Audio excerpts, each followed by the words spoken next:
But I think the foundations and movement and allowing kids to move, girls to move when they're very young, and actually having a really positive attitude around, strength training and exercise and what it can do for them, and busting some of those myths. I think the when is it's never too late. Like I said, I think we need to consider what happens through our physiology, through our lives, when it comes to strength training and why it's important. So I'm Shreya Parekh, and this is Empower Her, the podcast for women over 35 who want to take control of their health and wealth. Join me and my guests as we share insights, resources, and ideas to help you break free, learn more about yourself, and live your best life while closing the gender gaps. Hit follow to stay connected and sign up for free emails on the Empower Her website to supercharge your journey. Women and strength training. There's a lot of misinformation out there. Today, I'm joined by Sahana Gopal, founder of Unrack and strength and conditioning coach for diving at Aquatics GB. With degrees in human and medical genetics from UCL and a PhD in bioengineering from Imperial College, Sahana offers a unique scientific perspective on women's fitness. She played a pivotal role in helping Great Britain's women's diving team win their first Olympic medal in 64 years. We'll explore what sets strength training apart for women, practical tips for getting started, and effective approaches to nutrition, protein, and creatine. Join us to bust myths, delve into the science, and discover why a personalised approach is key to building lasting strength and confidence. Sahana, thank you for joining this podcast. It's great to have you on. Please, could you talk a little bit about your journey from what you were doing to what you're doing now? That would be fantastic. Thank you so much. Hi, Shreya. Really great to be on this podcast with you. My journey's not been a conventional one, if I have to be honest. It's really been about jumping ship quite a lot, is what I call it.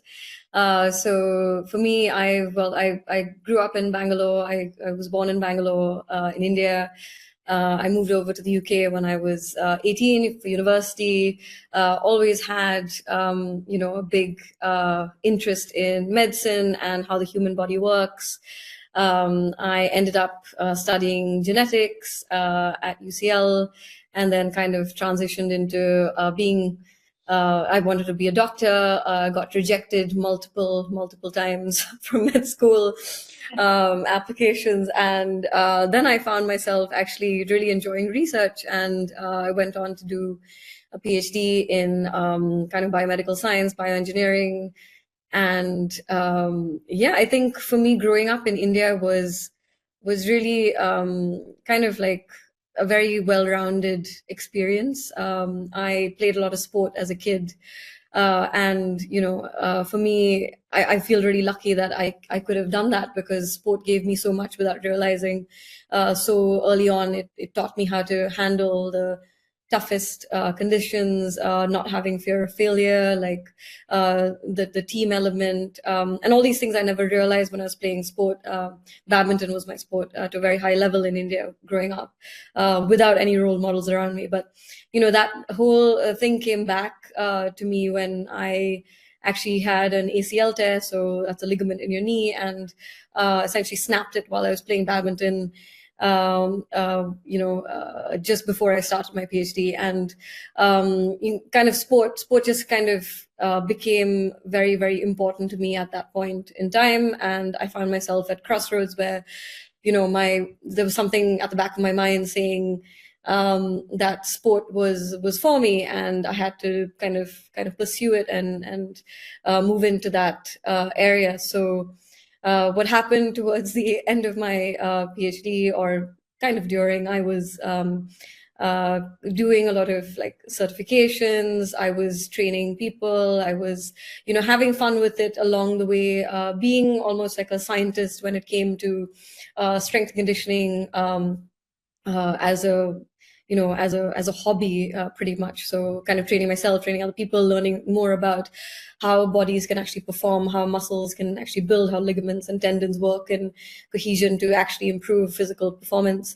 And so towards the end of my PhD, I had these two very different parts of me that were kind of like, I didn't know which route to go down, but that decision was made easier because I was training a couple of colleagues from my lab at a central London gym as my funding was running out for my PhD. Yeah. And I got found by a physio who was working out in the same space. And, there's one question that he asked me in terms of whether I train athletes for a living and whether I'm a strength coach by training and background.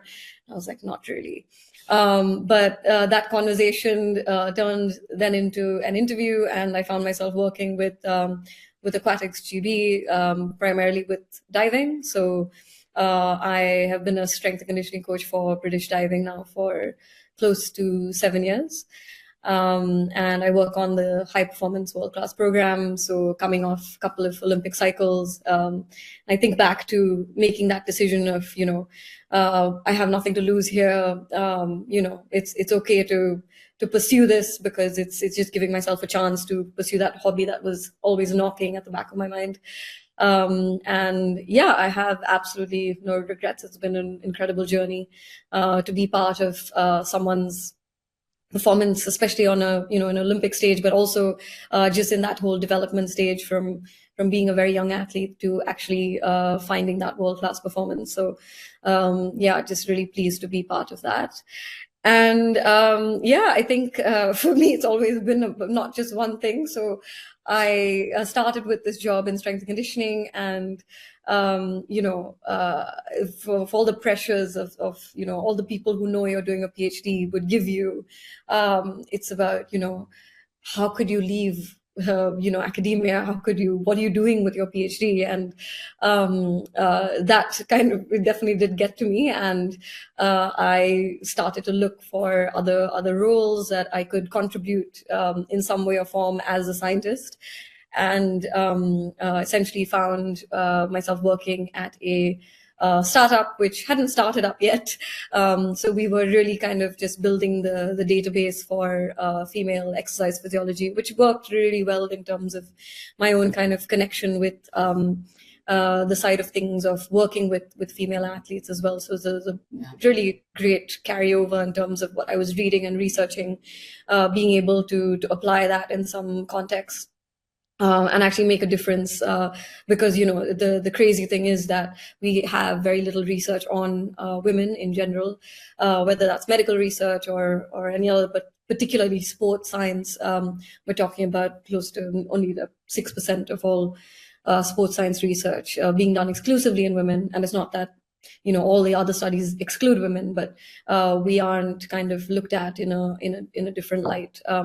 And without knowing, there's a lot of unknowns going into this area. So I just think we need better science and better. So yeah, sorry, I went down a little rabbit hole there, but essentially, yeah, a few bits and bobs of jumping ship all around. I essentially finished up with the startup a year and a half ago, and while I continue to work in elite sport, I started my own company because I've always been absolutely in love with sport, but then also going through my own journey as developing my own strength and conditioning for badminton. I ended up doing a lot of weightlifting, and that unlocked a whole world for me in terms of just building courage, mental strength, resilience in general. And my company now is manufacturing that kind of equipment that allows you to do weightlifting, with an eye, of course, on being a little bit less intimidating. Unrack is the brand, and what I'm trying to build is something where everyone feels welcome to strength train and really experience what it has to offer. Yeah. Wow. What a journey. I mean, at the end of the day, those offers that you didn't get for medical school is a blessing in disguise, really, because what you're doing now, you didn't even mention the fact that Team GB, the women's diving team, won the first Olympic, is it Olympic gold?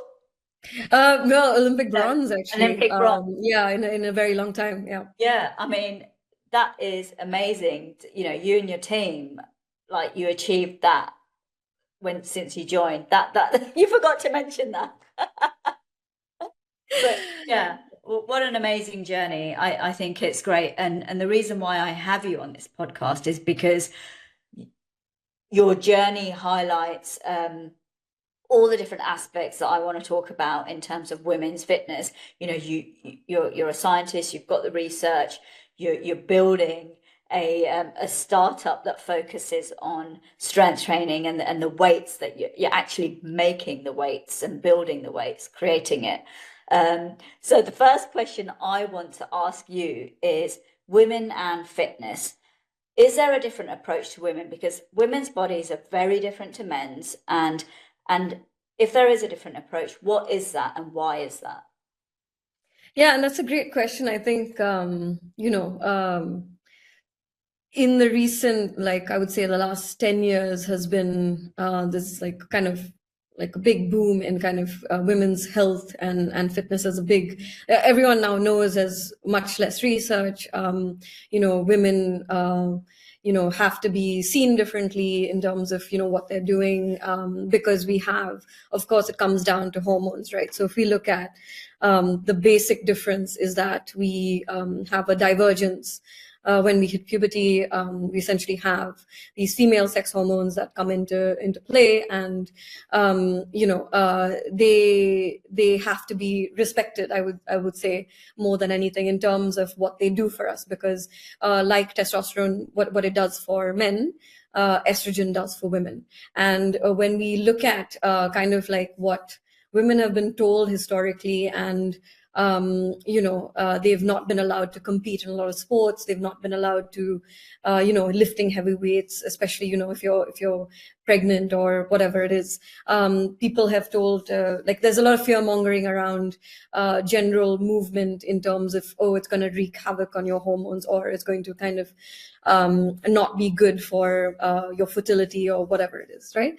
So it comes from that place, but then now it's more like, how do we navigate through a different hormonal cycle, right? And I think we need to have a clearer picture of, we are different, but we're the same species, right? So it's about also now dissecting. There's a lot of information, and a lot of information is actually being marketed to women because people are making money off this type of information.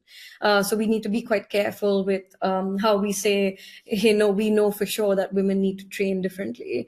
The fact of the matter is that we have kind of mirror hormones, right? And if we look at how estrogen, say, responds to strength training and muscle development and bone development and all the other things that go with it, it is a mirror hormone. So I would say, long story short, women need to have an eye on what's happening with their bodies, but in terms of not what exercise does to their hormones, but what exercise can do for their hormones, right? Yeah. And what we're forgetting is that women have a very different pressure when it comes into exercise. So because of what we've been told previously, oh, you shouldn't lift heavy weights, maybe because they've been told they're going to get bulky, or it's going to be about looking a certain way and not having much body fat, so they start to not fuel appropriately, and they don't eat enough.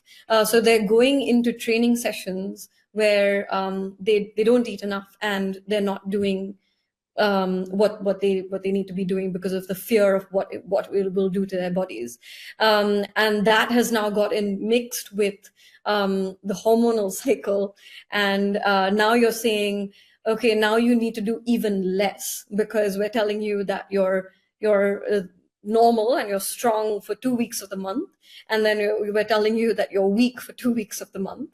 Right, and this is what training plan you should follow according to your menstrual cycle, right? So yeah, again, like I say, we do not have the evidence to and I don't think we ever will, to be honest, have the evidence to say that you need to be training that way, you need to be training that differently. What you have to have an eye on is how the hormones actually interact with essentially food, and how much energy you need to make a certain amount of hormone, because ultimately when you impose exercise over that kind of hormonal state, that's when they're competing for energy. And if you're not giving your body enough, then it's not going to respond and find the adaptation that you're requiring to have. So yeah, I think the nuances where we're talking about how should women train differently. I think what would be great is if people had a good way of tracking, say, if you're taking someone who is has a regular menstrual cycle, knowing that a regular menstrual cycle is not does not have to be 28 days, like kind of like a textbook, and it can vary, and you should know your variation, typically by following it over 3 months. You should understand what type of symptoms you typically experience, and then you start to just kind of build a picture of that, and that itself is empowering to start to auto-regulate kind of how you're feeling in the gym. So say, now some people feel amazing on day one of their period, whereas some people feel terrible, on day 2 or 3, right? So having an eye of what your body is like across a couple of menstrual cycles, and then understanding how and when you need to switch up things based off that, is itself a really kind of empowering tool to then look at, what is my exertion? Was my exertion like really heavy when I'm doing the same weight just before I get my period versus like kind of mid-cycle, right? And all of those clues will tell you how you need to be approaching your training, whether that's different to men or not, whether it's different to other women or not. It probably will be different to everybody. So this is where we know we really need to take an individual stance on how we do things in the gym and how we adjust. Because I think there's a lot of fear mongering in terms of, oh, you do a lot of like HIIT training and you're going to raise your cortisol, and you're going to put on body fat. And yes, there is an element of exercise is stress, and exercise is going to increase stress, but that's how you get adaptation, by stressing the body in a really kind of controlled amount where you're able to recover from those stresses. And that recovery piece is where we go absolutely kind of like where it's missing. It's completely missing. So I would start with the base of you need to be in a state where you can handle that stress, i.e. fueling is something I talk about a lot, especially with athletes I work with.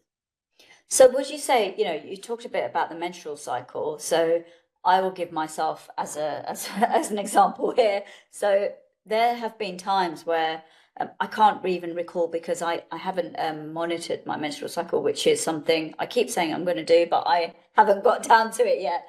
But I do know that sometimes when I'm about to come on, or while I'm on, I'm not, it's a bit vague.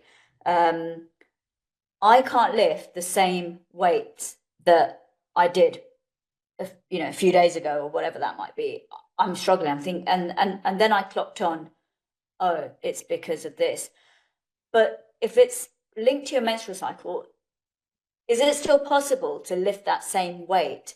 Is there something I'm doing wrong in terms of, because you mentioned like nutrition, it's not just about, oh, I'm feeling weaker today, I can't lift 10 kg, I can only lift 6 because I'm due on my period, or I am on my period. Is there something nutrition wise that could be happening to be able to still lift that weight during that time period? Yeah, and I think that's a great question. Again, it comes down to an individualistic of, say, how many extra. So carbohydrates are a big one here, right? Because you are kind of your glucose, I would say, sensitivity, and the way your body handles sugar is essentially changing during that time because of a rate of change of hormones that are dropping to then your period to start, right? That's essentially what's happening. Now, because of that link with how the body kind of sees sugars, we need to think of carbohydrates in a slightly different way potentially at that point. So if you think about having more complex carbohydrates kind of 3 to 5 days before you think you're going to get to your period, that kind of keeps your sugar levels stable. And the more you can do that, the more kind of like energy is available while you're doing the weight training or while you're doing the intense exercise. So it's probably that, most people actually just need a top up of that carbohydrate. And this is the thing, again, it's like a lot of self experimentation to see what works for you, because again, we don't have the evidence base to say that it's 10 grams of carbs, per kilogram of body weight is going to give you, the extra 4 kilos of lifting. Because again, even what you're lifting is really dependent on where you are in your journey. So I would definitely encourage people to start to experiment these things and document them over time, because they actually will, if they work out for you, then you know that they work out for you. You don't have to follow anyone else's guidelines and ways to do these things. But approaching training sessions in a fuel state, like most people don't even eat before they train. That's me. Right. So this is where it's like your glucose is probably crashing at that point. Your muscles are struggling to get the sugar out, because muscles need sugar to be pumped in order to contract. It's as simple as that. So if we're not giving that into the body, then where is it going to come from energy wise? Yeah. And is there like a time period? So I mean, I'm guilty of that, because I struggle eating so early in the morning. I don't even have an appetite at that time. And so I just rock up at the gym and start. But is there, like, if I did start eating, is there like a time frame? Like, okay, really you should be, because in order for the digestion to start kicking in, is it like half an hour, or is it like immediately I eat? Well, it depends on the complexity of the sugar, right? So right. I think if it's super simple sugars, like, it's actually the best time to eat something which is like just really high in glucose, sucrose, things you can break down and digest really easily. So you want like something that's low fiber, especially if you've got less time to break it down. So even if you're having a banana, even if you're having like a small piece of fruit, typically that's the kind of the best time to have it. It's just that if it's the first thing in the morning that your body sees, and now we have more research on this of, we want to layer a little bit of protein on that. Just because, that's going to stabilize blood sugar levels across the entire day, as opposed to, when your body just sees sugar for the first time, you actually have more crashes across the day. So that's a separate topic, but it's good to layer, a spoon of peanut butter or something with your banana, for example, if you don't have, a huge window to eat and you want something quite simple. Yeah, so I was going to talk about protein a bit later, but seeing as you mentioned it, let's just talk about it now, seeing as we're on that kind of topic. Now, I know protein is important when you're strength training. One, why is it important? And also protein, eating protein through, normal food, like natural food, like, the stuff you eat every day, whether that's lentils or if you eat meat like red meat, I suppose, versus protein powders. I have a problem with protein powders.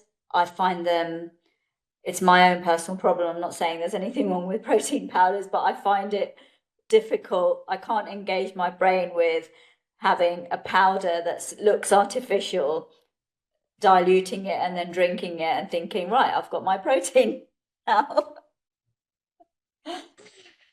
I think with protein, it's about, again, understanding how many grams you start with, how many grams do you need in a day, like just knowing how much you train across a week.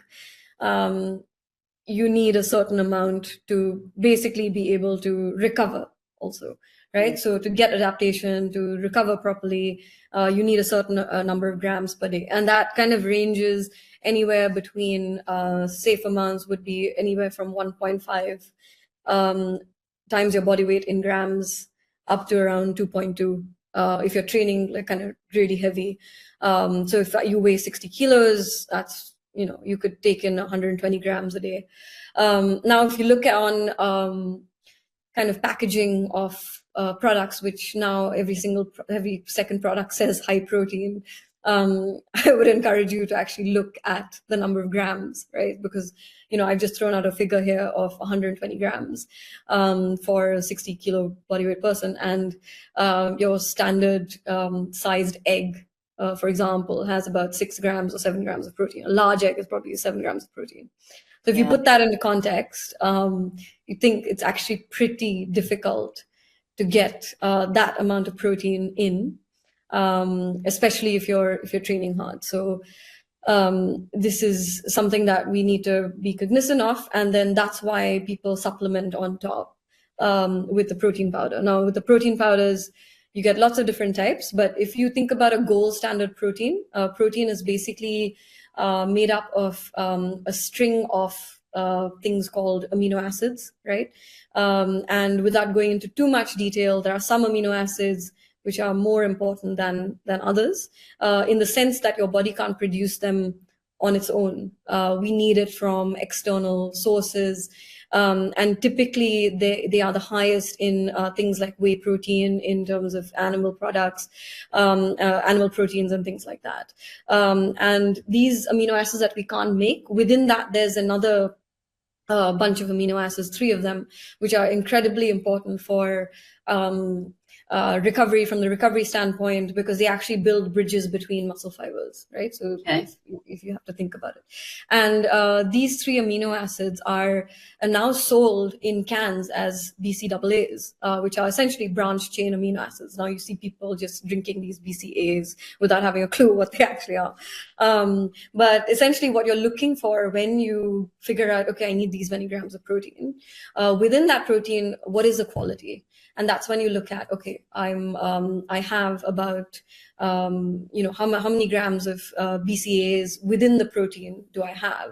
And now proteins with a high amount, so say you're having a 20 gram protein shake, a good protein shake typically has around 3.5 to 4 grams of branched chain amino acids.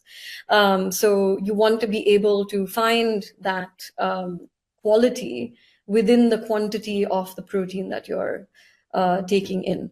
And now if you can manage to have the protein through all these different sources, and you can combine like many different plants as well, it's a lot of work, but you can combine many different plants, get a plant-based protein even, which is a blend of different plants to make up that good quality amino acid range, then it's totally possible. Then it's all about, do you find the protein that you like in terms of taste, which is a big one. And now you get so many types, right? You get whey isolate, which is obviously not vegan, but then you also have like lots of plant-based ones, and the milky ones, the juicy ones, like it's all the different types. So I think start off by saying, can I get it from my normal food? If I am getting it from my normal food, and you can just carry on that way. But then, if you're vegan, if you're vegetarian, then supplementing on top, typically post-training, becomes a really important piece of the puzzle. So I guess it really depends on how much you're strength training, what you're doing during that strength training. So if you're going to strength train to the point where you're kind of doing it every day for a particular goal, like bulk up and, like have serious amounts of muscles, I guess, I don't know, then your protein intake probably needs to be quite high. But let's talk about like the average person, that just wants to become, they just want to be stronger,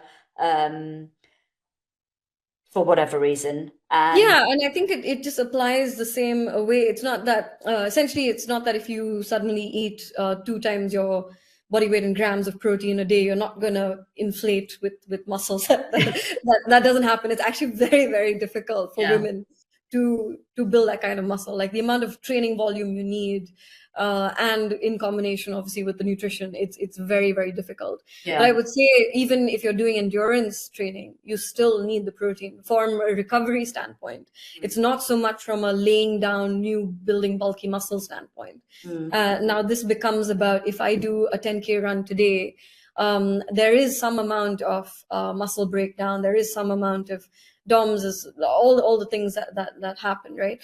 And this becomes a piece when you talk about recovery. So protein is still incredibly important for recovery, and I still think a lot of people don't even get past 1 1 gram per kilogram of body weight in a day, and we need to be at a minimum of 1.5 if you're active and training.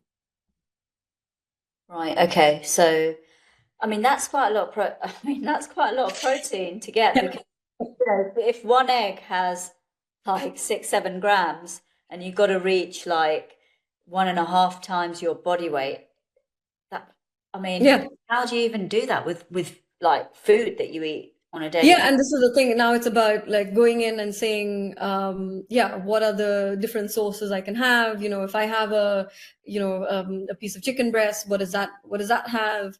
And you can get quite curious about, things on your plate and, when you go shopping. So, yeah, I would definitely say like, what are the also different blends of plants that you can put together to get a certain amount. So whether that's maybe it's even tofu or tempeh or whatever it is. And yeah, the egg is just the example because people are like, yeah, I'm getting 20 grams in with one egg, but you're just like, no, it's not. It's not happening. So yeah, this is also to make a change, right? So we talk about the journey, and like obviously people moving more is better, people training more is better, but then they get to a point where they're training really consistently, and the plateauing also comes from you can't push more because you're not recovering enough, right? And that's where it becomes a big part of actually getting the adaptation and moving forward with everything. Yeah. So would you say that if if you're training, like, I don't know, let's say you're doing 3 times a week strength training, not to become, massively muscular or anything. And like you said, that takes a lot of work. And you didn't have enough protein intake. Your protein intake was, I don't know, let's say your body weight's, I don't know, yeah, like as an example, 60 kg. So you're saying, let's say your protein intake was 30 grams a day or 30 something. grams, Yeah. which I think is probably about right with just the breakfast, lunch, dinner, maybe. Depending on what you're assuming, everyone's having, a bit of lentils, a bit of chicken, or a bit of whatever their diet is. What happens if you're not getting enough protein? Yeah, I think it can manifest in a lot of problems, but not, problems which it would be more of a plateauing effect, I would say. Right. So you would not see the next step happening. So being able to put down lean mass, which for us as we age, it actually just gets much more difficult. So, if you're stimulating some amount of loading on your bones and your muscles through the strength training, but you don't have the protein in the vicinity to come in and actually lay down what's actually being digested, and you're not getting stronger while you strengthen, you get stronger after. So when you think about that, it's like what is actually happening nutritionally to lay down that muscle mass, to lay down the bone matrix, to lay down all the different tissues, because that's what protein does, right? Like it actually lays down tissue. So essentially you would be probably losing bone density, you would be losing muscle mass over time, because it's just harder and harder to lay down, and it will actually be used as fuel, which is probably the worst point it can get to. And not, people are cutting carbs as well, right? So where is the fuel actually coming from? And that's probably what will happen. Okay. So the other thing I want to talk about is creatine. And I've heard this a lot, if you're strength training, you should be taking creatine. What is creatine, and why do you need it? And do you even need it? Yeah, so I think creatine has been given a bad rep because of marketing over years of just seeing a big muscly man on the front and center of every single box you can find. It's been given a bad rep because it has been linked to a lot of water retention, and essentially you think again you're going to inflate and become really large if you take it. And now recently, I'm not an expert when it comes to creatine research, but essentially what it is that it's the first type of energy that the body uses in the first few seconds of work. So your muscle actually houses creatine stores, right? And they basically release some amount of energy when you start to do highly intense activity. So if you think about a sprint, you think about, the first few seconds of work, it's that energy system which is kind of pulled into play. So when you think about the physiological effect of that, getting a bout of, the more creatine stores you have, the more you can start to break it down and repeat those intensive power bouts, right? And that's where it has the biggest impact when you look at physical performance. So we're able to then regenerate that creatine and able to kind of just be much more powerful and stronger in those moments, right? So that's really where what it comes down to when you look at the physiological effect. Now, recently, there's been way more research in creatine supplementation, particularly for women. And what they found was actually they looked at whether there was some kind of excessive water retention with different kind of loading and across the menstrual cycle as well. And what they found is actually, it has a pretty good balancing effect. And it doesn't actually stimulate the, like a very long-term, amount of water retention, probably in your first loading phase, because people load up much more towards the start when they start taking it. And then they kind of like, then it comes down and you can take a really small normal amount later.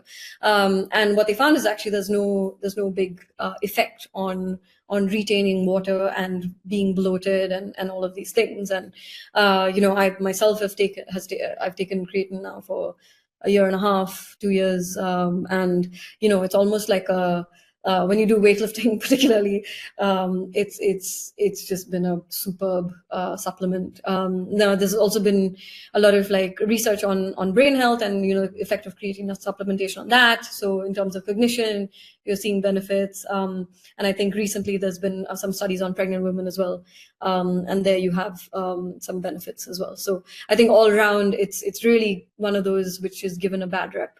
And you can get it from food. You can get it typically from meat sources.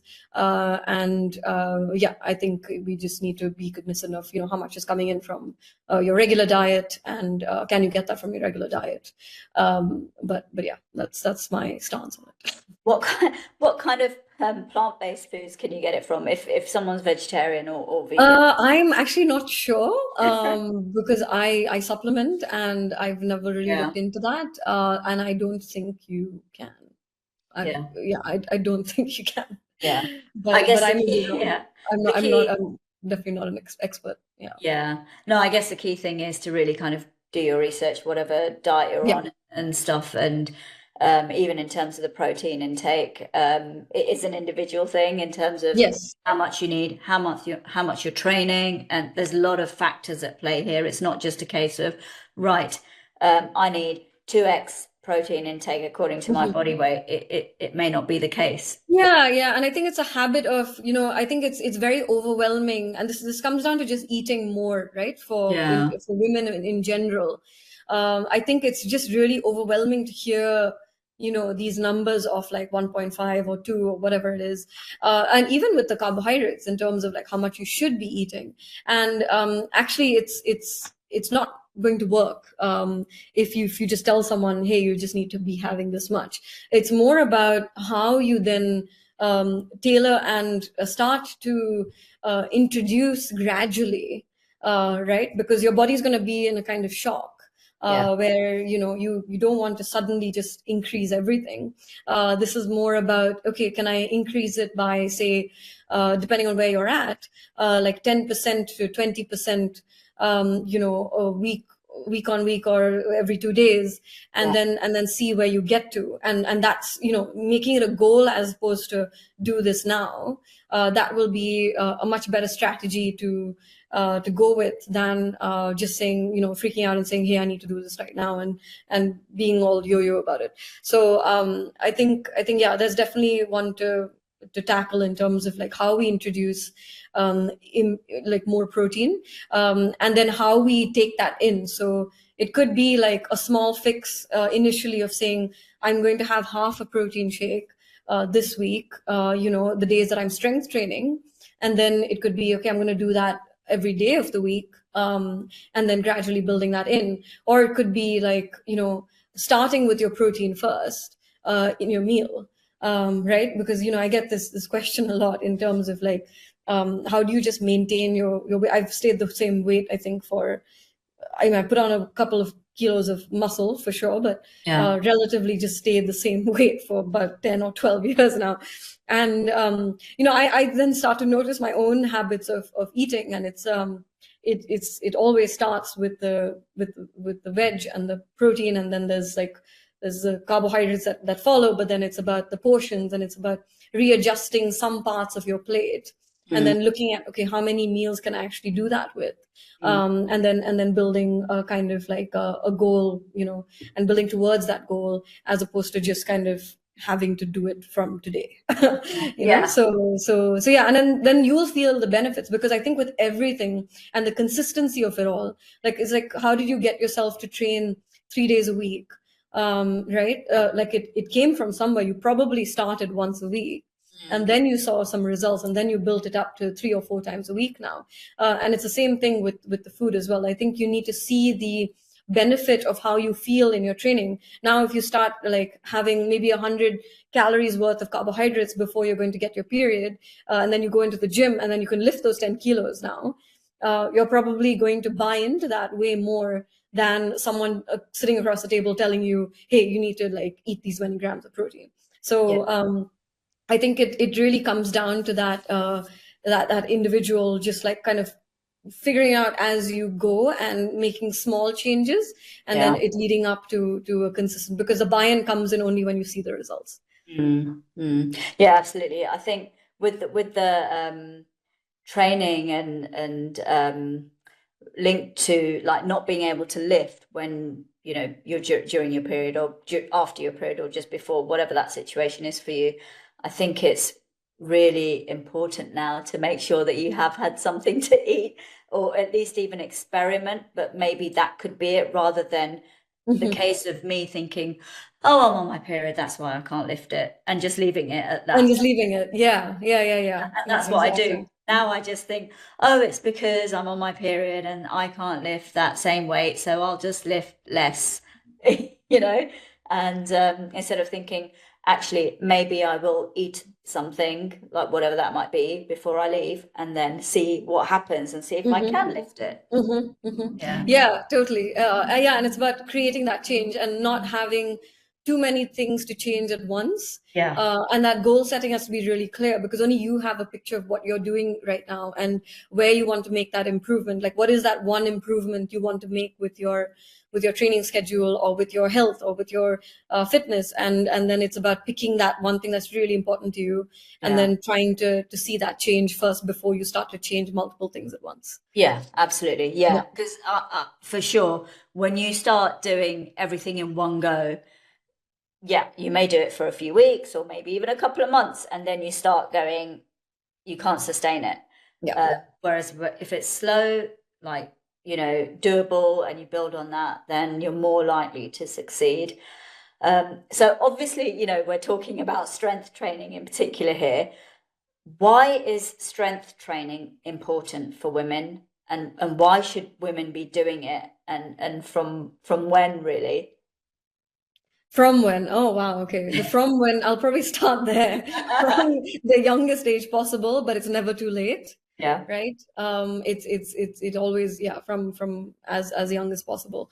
In the sense that, obviously you're not going to dunk on 100 kilos on a kid who's never lifted before. This is always, but I think the foundations and movement and allowing, like, kids to move, girls to move when they're very young, and actually having a really positive attitude around, strength training and exercise and what it can do for them, and busting some of those myths, I would say, in terms of just getting them to know that they're, the whole aspect of getting big and looking like a man is not really something, if you want to look like that, you can, but it's not something that just automatically happens, overnight, because you start strength training. So yeah, I think the when is it's never too late, definitely. And like I said, I think we need to consider what happens through our physiology, through our lives,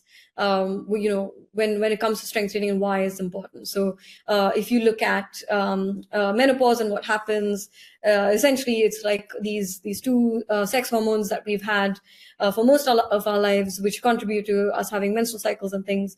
They are on the decline, right? And because they actually have an impact on stimulating bone regeneration and, of course, like maintaining lean mass, these aspects are what we need to continue as we go into our old age, which is why you see more women with like kind of osteoporosis in menopause and these things, because the hormones are on the decline, but the bones aren't being stimulated as they should. And when you now look at strength training as a tool, strength training essentially in my world means high force, which essentially means, are you able to actually lift near failure, and I'm not saying everyone needs to go down the route of having a 1 rep max, but it's about having enough of a stimulating rep to actually induce that stress in the bone to say, hey, no, I need you to build back a little bit bigger and stronger, right? And it's that that stressor which is lost, which is being taken care of by a hormone, which is being laying down that matrix the whole time, with kind of less work, but you have to do more work to make the bone stay as strong as it used to be. So if I have to think about that one aspect, it is about going into menopause. It's about just making sure your lean mass stays on, because lean mass is like it acts like a reservoir. So it acts as a way for glucose to shuttle in. Like, it loves sugar. It'll just make your blood glucose really stable. And that has huge impacts for the other health aspects, right? So in terms of just your bloods and things like that are going to be much better if you're able to be more sensitive to insulin. And we don't think of strength training like that right now. We know it's important, and that still comes down to going to the gym to look a certain way. Yes, that's great. Like, a lot of women now are going to the gym because they feel better in their bodies. They like the way they look, and that's also totally fine. When we start to go down the route of, like, for health, these implications aren't looked at enough, and that's really where the long-term impact of strength training will manifest. So you're just able to also, I think for me, it's been about the mental strength of strength training. So what it can give you is not just a physical kind of confidence. It's more of how do you approach situations in your daily life, and it just makes you an all-around more resilient person, makes you extremely self-reliant, confident, independent, all the things that we talk about for women, which are very, very important. So yeah.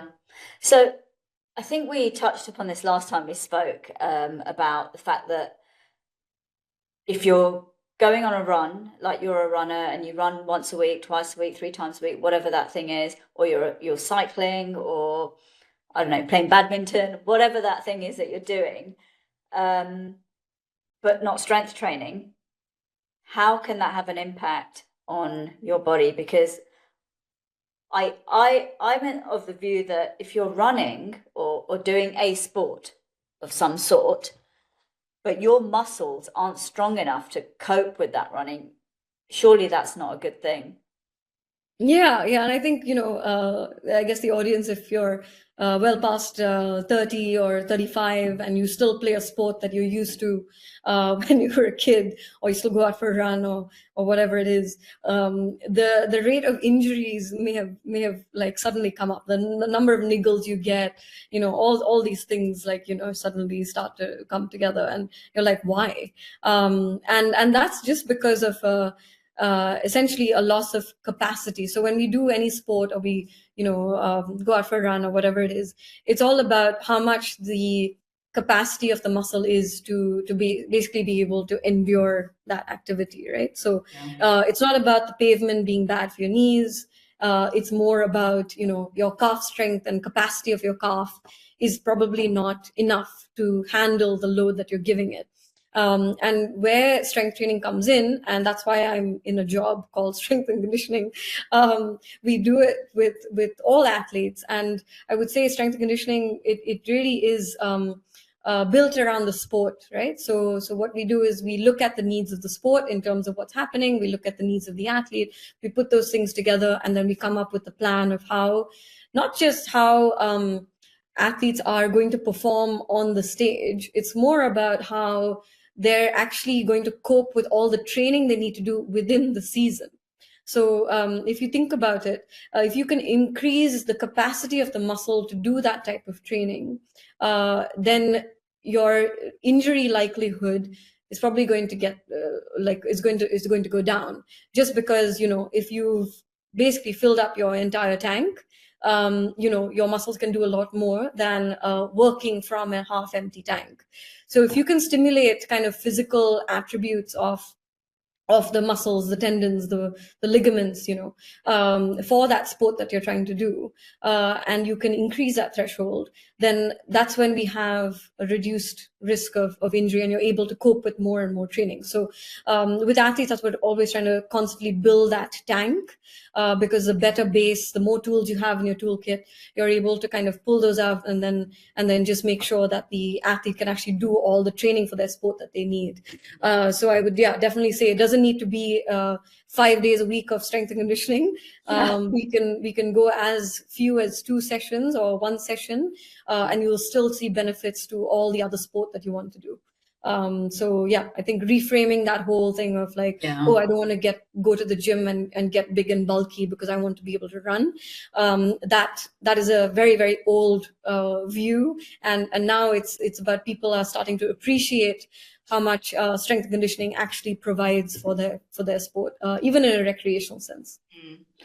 So look, as a scenario, I am time poor.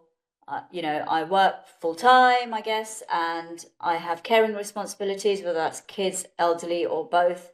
I just have no time to go to the gym or do any kind of strength training in the gym, because I feel like a lot of people associate strength training to actually going to the gym and lifting weights, okay, which is true as well. But I don't have that time or the capacity or the money, maybe even, to go to the gym. What can I do? Yeah, and I think this is where you need to think about where you are in your journey, right? And it's about what are the little things that you can do to work towards that. And maybe if you've never strength trained before and you're just starting off, actually just lifting with your body weight is sufficient. And you need to see kind of where you are, because if like 10 body weight squats are very difficult, what do 10 single leg are very easy, what do 10 single leg squats look like, right? So there's different ways where you can challenge yourself without having that kind of gym setup anywhere near you, I think. And it's about what you can do consistently in that time, in those first few weeks, which will then allow you to suddenly be able to wake up earlier, or definitely just head out even if it's at 7 or 8:30 p.m. And you just need 30 minutes. You will eventually get to that point, but I think preventing yourself from starting just with your own body weight, and putting yourself back on the path to getting on that journey is going to be the most limiting factor right now. So okay, so I want to talk about Unrack, because that is what you're building right now, and obviously it's in line with our conversation about strength training. Can you talk about what you're doing with Unrack? Because I think it's amazing. So Unrack just like started off as a very funny story. I was well during COVID. I was just kind of setting up my weightlifting gym in my flat, and I was struggling to buy a good quality barbell that was in stock. Nothing was in stock back then, and I was just on the phone to my dad, and I was like, hey, this is just annoying me, and he was like, oh, what's wrong with you? I'll just make that for you in my factory. And he was coming from what 40 plus years of working in the steel industry in India, and he had all these amazing people working with him as fabrication, a metallurgist, like all these different people. And I was like, okay, I just found that quite, I didn't believe him. But I just sent him a drawing as a joke, and he went and he built it. And I sent him a drawing of a female weightlifting barbell, Yeah. that many people don't know exist. And anyway, I love saying that he actually made a women's product first. And yeah, it's just crazy how things just led, just kind of spiraled from then on. Where we started kind of then working together. He had acquired this like ridiculously like amazing stainless steel, aviation grade stainless steel, which the bars are made from. And we've gone down the route of like just nailing every part of the manufacturing process. We're absolutely aiming to be chrome free. There's a lot of chromium in this industry, in the gym manufacturing industry, and we're trying to remove that because it's a highly toxic process. And yeah, we are trying to build just a very high quality product. Yeah, I just want that to be really reflected in the brand as well. And yeah, we started off with barbells, but now we've gone down the route of plates, to like half racks, and squat stands, and all the other strength and conditioning stuff. But so yeah, that's where it's at. So what's the difference between your barbell and, well, a barbell is more suited for women compared to the regular one that you might buy? Yeah, so I think it's interesting. I don't think many gyms actually do have a female bar. Really, yeah, or they wouldn't know that they have it even if they do. And essentially, it's the same amount of load that it can like basically handle, maybe a little bit lower than a men's bar. But essentially, what it is that the grip is much thinner. So if you have a men's bar, it's probably around 28 millimeters in diameter, but the women's bar is about 25. And essentially, this thinner grip, it just feels like a different product entirely, especially when you're doing any amount of Olympic weightlifting. So whether that's like kind of CrossFit style or even strength conditioning, every time you are lifting with a bar that's well suited to your proportions, it really does make a big difference in terms of what you can lift. Because historically, gyms have always been kind of designed by men for men. And for me, it's about, okay, like let's bring this kind of product. It exists on the Olympic stage with weightlifting, and it should exist, and it should be like talked about way more than it is now, because there's a lot of brands who do have a women's Olympic bar, but we don't actually have, like, a lot of women who go to the gym have no idea that exists, right?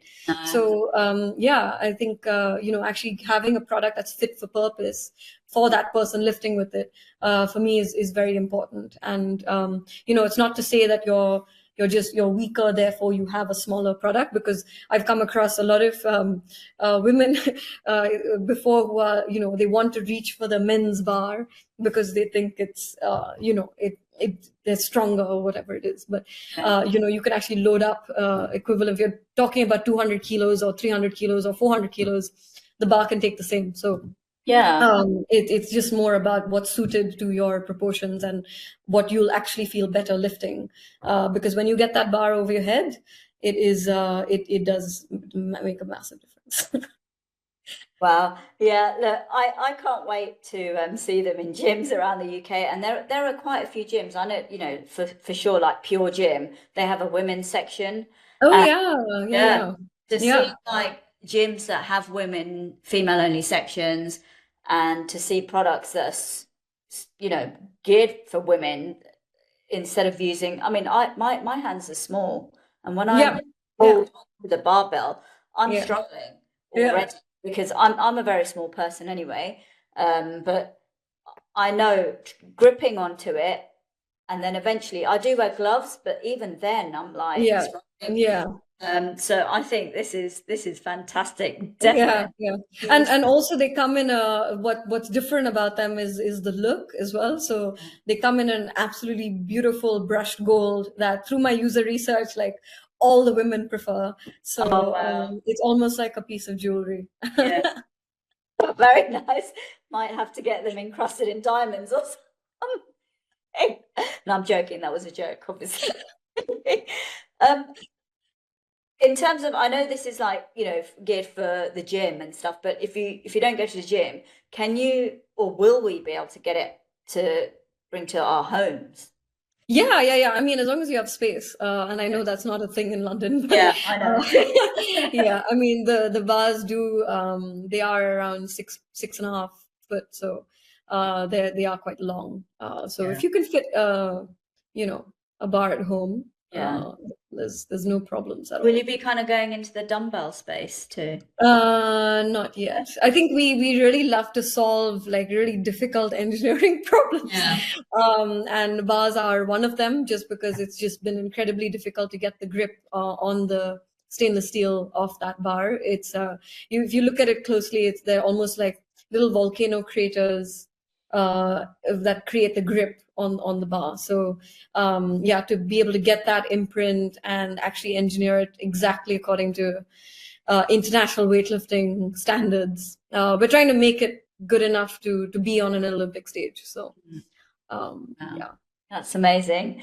Sahana, thank you so much. Honestly, your insights have been amazing, and I'm glad we covered a lot here. So I hope the audience can take what they need. And the key here is that you are an individual. Other people's approach probably won't work for you. Look at yourself, your environment, and what you can do and what you're going to do next. And it's just that little baby step that you take, for sure. Definitely. Yeah. Just kind of be more curious, I think, is my biggest advice. So thank you. Thanks so much, Sahana. Okay, great to chat. Thanks for tuning in to Empower Her. I hope today's episode has left you feeling inspired and motivated to make a positive difference in your world. Please follow the podcast and share it with anyone who will find it helpful. Until next time, keep striving for positive change and greatness for all women.